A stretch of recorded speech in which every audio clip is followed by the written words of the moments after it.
Brought to you by Hire, American Pistachios and Candid. भारतीय विदेश मंत्रालय ने बांग्लादेश की अंतरिम सरकार को तीखा जवाब दिया है। कहा है कि बांग्लादेश को अपने यहाँ के अल्पसंख्यकों की सुरक्षा पर ध्यान देना चाहिए।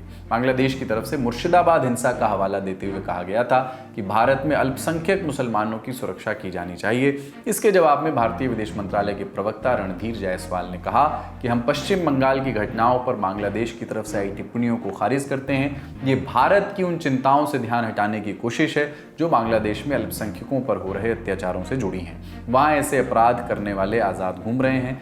इस तरह की टिप्पणियों के बजाय बांग्लादेश को अपने देश में अल्पसंख्यकों के अधिकारों की रक्षा पर ध्यान देना चाहिए।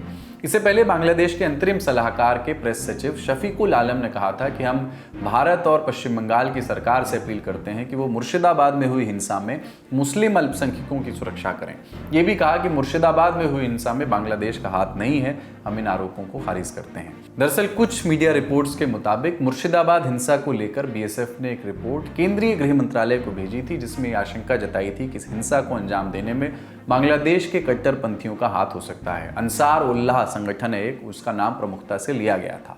पश्चिम बंगाल पुलिस ने भी इस तरह की बात कही थी। वक्फ कानून के खिलाफ विरोध प्रदर्शनों से शुरू हुई इस हिंसा में हिंदू समुदाय के लोगों और उनकी संपत्तियों को निशाना बनाया गया था। इस हिंसा में 3 लोगों की मौत हुई थी। बात मुर्शिदाबाद हिंसा की हो रही थी तो इससे जुड़ी एक और खबर है।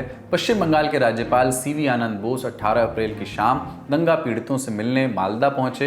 यहां वे हिंसा प्रभावित इलाकों का दौरा कर रहे हैं और पीड़ित लोगों से मुलाकात कर रहे हैं। I will listen to the grievances of those who are in the camps here, understand their sentiments, feelings, their needs, then we'll take proactive action to redress their grievances at the earliest. Let me first go and share the experience of those who are in the camp, then I will give my comment to you. Governor Bose के मुर्शिदाबाद जाने की संभावना भी जताई जा रही है। यहाँ भी वो हिंसा प्रभावित इलाकों का दौरा कर सकते हैं और अधिकारियों से इसकी जानकारी ले सकते हैं। इससे पहले मुख्यमंत्री ममता बनर्जी ने राज्यपाल से मुर्शिदाबाद दौरे को कुछ दिनों तक टालने की अपील की थी। उन्होंने कहा था कि राज्यपाल को अभी मुर्शिदाबाद नहीं जाना चाहिए क्योंकि वहां पर स्थिति को सामान्य करने के प्रयास अभी किए जा रहे हैं। इस बीच टीएमसी के वरिष्ठ सांसद कल्याण बनर्जी ने गवर्नर बोस को बीजेपी का एजेंट बताया। You see, since when the C.V. Anand Bose became the governor, he is acting as the agent of the central ruling party there. He is now party spokesperson. Since the court has not allowed anybody to enter into the area he is concerned so that the peace and tranquility can be improved, C.V. Anand Bose, by abusing his position, has entered there. C.V. Anand Bose is a completely political agent. इससे पहले 17 अप्रैल यानी गुरुवार को राज्यपाल बोस ने राजभवन में BJP प्रदेश अध्यक्ष सुकांत मजूमदार समेत कई नेताओं के साथ मुलाकात की।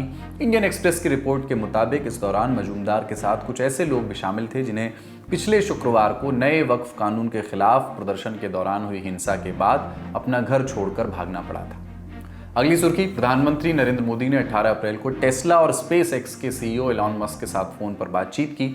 इस बातचीत में भारत और अमेरिका के बीच तकनीक के क्षेत्र में सहयोग को और मजबूत करने की बात दोहराई गई। प्रधानमंत्री मोदी ने इस बातचीत के बारे में एक्स पर लिखा, एलॉन मस्क से कई मुद्दों पर चर्चा की। इसमें इस साल की शुरुआत में वॉशिंगटन डीसी में हमारी मुलाकात के दौरान उठे विषय शामिल थे। हमने टेक्नोलॉजी और इनोवेशन के क्षेत्र में सहयोग और संभावनाओं पर बात की। भारत इन क्षेत्रों में अमेरिका के साथ अपनी साझेदारी बढ़ाने के लिए प्रतिबद्ध है। मस्क के साथ प्रधानमंत्री की ये बातचीत ऐसे समय में हुई है जब खबरें हैं कि टेस्ला अगले कुछ महीनों के अंदर भारतीय बाजार में प्रवेश करने की तैयारी कर रही है। इससे पहले फरवरी में प्रधानमंत्री मोदी ने अपनी अमेरिका यात्रा के दौरान भी एलॉन मस्क से मुलाकात की थी। आज का ललन टॉप शो यहीं तक। अपना और अपनों का ख्याल रखिए। देखते रहिए दी ललन टॉप। शुक्रिया, शुभ रात्रि। चांस, वही इतना कुछ घट रहा है दुनिया में, आप जहां खड़े हो वहां क्यों खड़े हो? Chance, luck, lottery. कसम से क्या प्रोग्राम दिखा दिया भाई। करुणानिधि ने अपने बेटे का नाम स्टालिन रख दिया। यार काहे आदमी होशो हवास में रखेगा अपने बेटे का नाम स्टालिन? किसी खलनायक के नाम पे अमरीश पुरी नाम का लड़का नहीं मिलता आजकल आपको। मैं तो अपनी पूरा किताब कॉपी से भरा बस्ता ही बेच दिया था और आगे बोल दे गायब हो गया और 1.5 रुपया में बेच दिए थे, जबकि बस्ते की कीमत उसमें 10-12 रुपये रही होगी। कॉपी किताब सब एक बार फिर से हंसीएगा वैसे।